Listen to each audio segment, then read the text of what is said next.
안녕하세요. 배지 원장입니다. 자, 여러분들 고전시 하고 있어요. 자, 해석 잘 쫓아오시고요. 자, 이번에는 작잠 이상인 가실인데 이건 정말 유명한 작품, 고려가요죠. 그래서 사실 여러분들이 이 작품을 모를 거라 생각하고 제가 수업을 하는 건 아닙니다.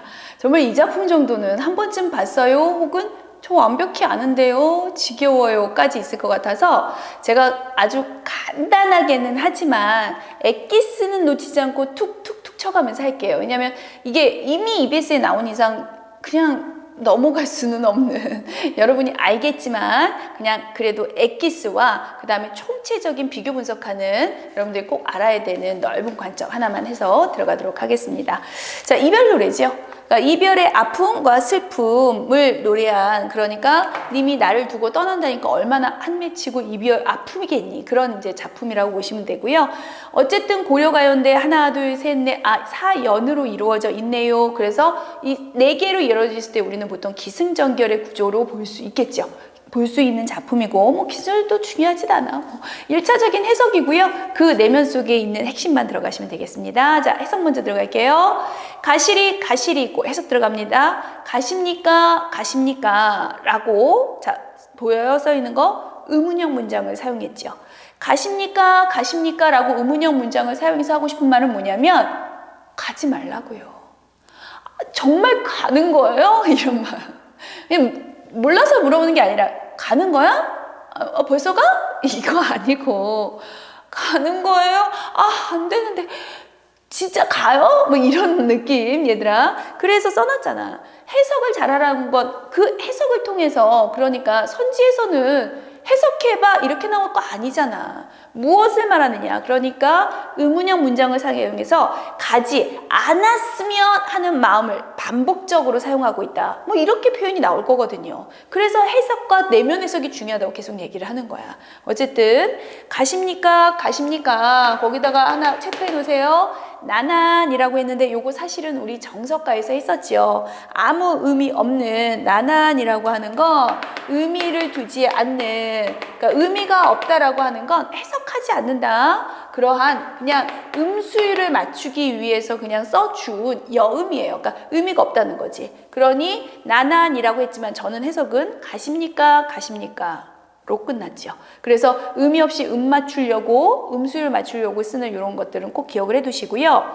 버리고 가시 있고 나난, 밑에 있는 나난도 마찬가지예요. 버리고 가십니까? 그러니까 가십니까? 가십니까? 날 버리고 가십니까? 어떻게 그래요? 제발 가지 말아주세요. 이지만 이미 날 버리고 갔거든요. 가고 있으니 이때의 애원하는 마음과 상실감은 아주 처절하죠. 아주 처절한 마음.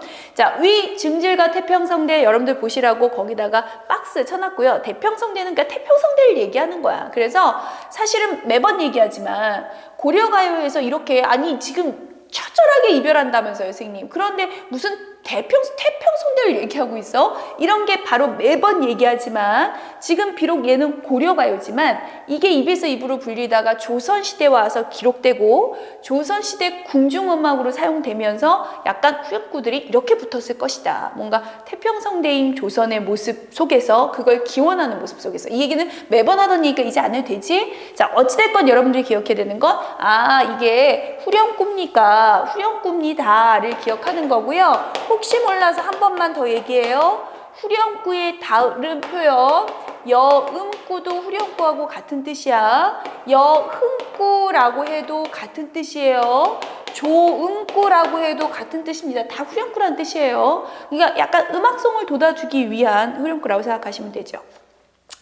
날러는 어디 살라고, 날러는, 나더러는 어찌 살라고 하고, 버리고 가시리 있고, 나난 해석 안 하고 버리고 가십니까? 자, EBS에서 똑같이 얘기하잖아. 의문형 문장을 반복했다, 혹은 식구를 반복했다. 그 구절 반복 되게 많이 됐거든요. 잡사와 두어리 말하나, 그러니까 날로는 어떻게 살라고, 대체 나 어떻게 살라고? 나 당신 없으면 죽는데, 죽을 것 같은데, 아니 대체 어떻게 살려고 가는 거야? 너무한 거 아니야? 라는 마음이 고조되죠.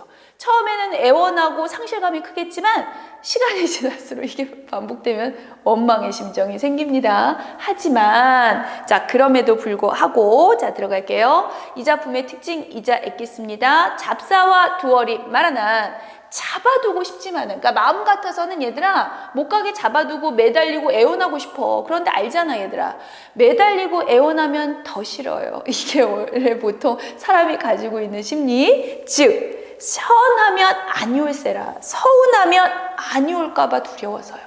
그러니까 내가 잡아두고 싶지만 나한테 서운한 감정이 생기고 더 질리고 이러면 안 올까봐 두렵습니다. 자, 단어 하나 하고 가셔야죠. 리을 세라, 뭐뭐 할까?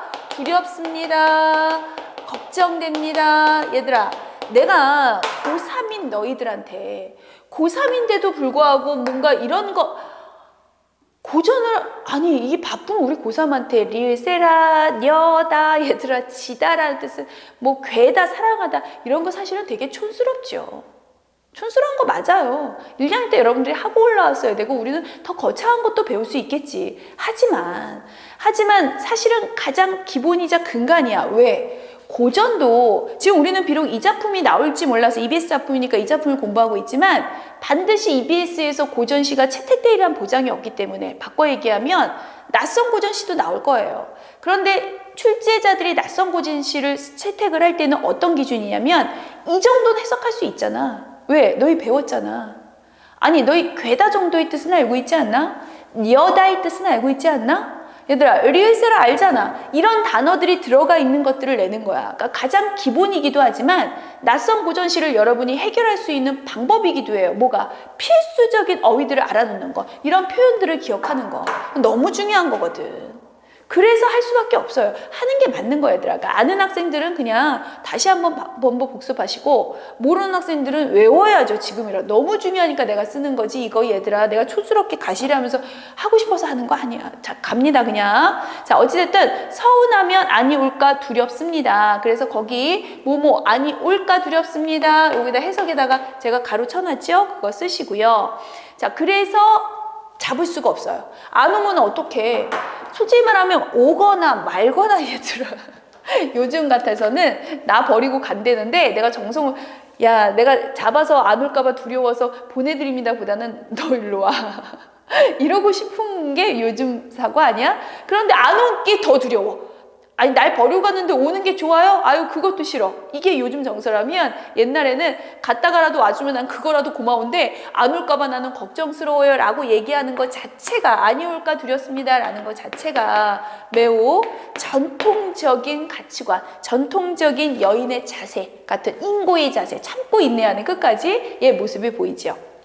자, 마지막 서로님 보내옵나니, 그러니까 서로님을, 여기까지는 그래서 쓰고 갈까요? 그래서 어쩔 수 없이 제가 보내드립니다. 하지만 서러운님을 제가 보내드리니까 가시난다 또 나오셔서 가시는 듯 가셨다가도 바로 다시 돌아와 주세요. 그래서 나는 바로 당신이 꼭 와줬으면 좋겠습니다 라는 소망과 돌아와 주세요 라고 하는 기원으로 끝나고 있어요.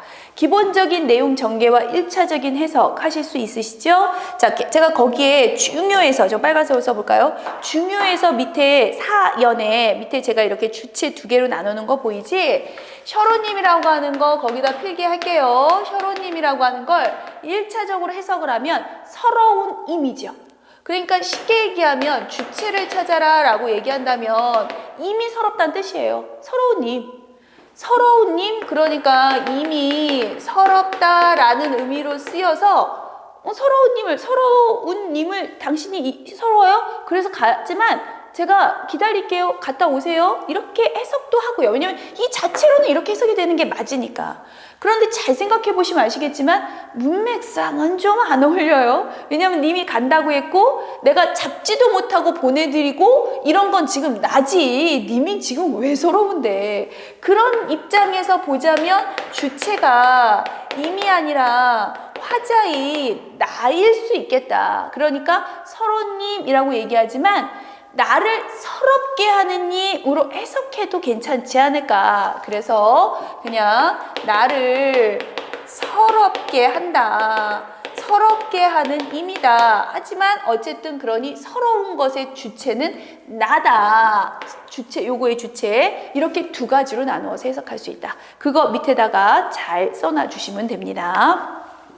자, 그래서 EBS에서 했던 얘기 밑에 하나 써볼까요? 다양한 종결 어미를 사용하여서 화자의 정서 변화. 네, 뭐뭐 합니까 할 때는 매달리고 싶은 감정. 그런데 아니 올세락, 안 올까봐 두려워요. 그리고 맨 마지막에 오셔서 꼭 와주세요. 정서 변화가 있죠. 어쨌든 종결 어미를 다양하게 사용했습니다. 인 거 얘기해 주시면 돼요. 자, 여기까지 해서 1차적인 마무리는 됐는데 제가 아무리 가실이지만 순간 그런 느낌이 드네. 말을 너무 빨리 하고 강박관념.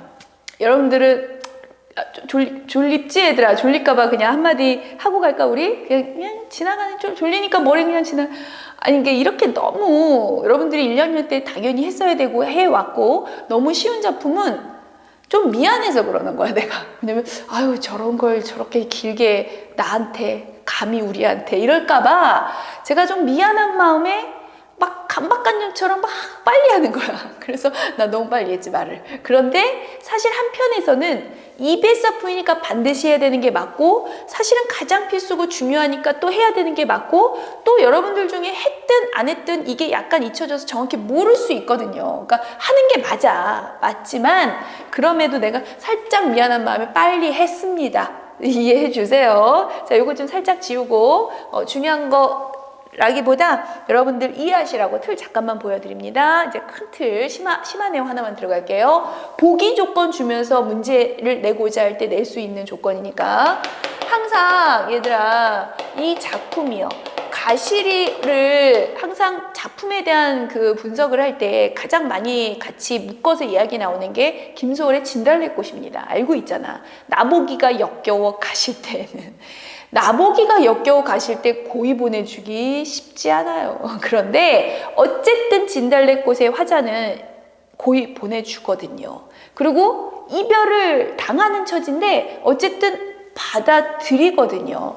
둘 작품의 공통점이라고 한다면 싫지만 가시리도 싫어요. 싫다고 얘기해요. 진짜 가십니까? 나 버리고 가시는 거예요? 얘기하잖아. 진달래꽃도 마찬가지지만 두 작품은 그게 무엇이 됐건 이별을 순응하고 받아들이더라. 약간의 체념의 자세도 있는 거죠. 그렇다는 것은 매우 소극적인 자세를 가지고 있다라고 한다면 워낙 이별의 정서를 나타내는 작품들이 많다 보니까 그런데 이제 같은 고려 가요로 여러분이 배우신 정석가라든가 서경별곡은요 이별을 받아들이지 않아요.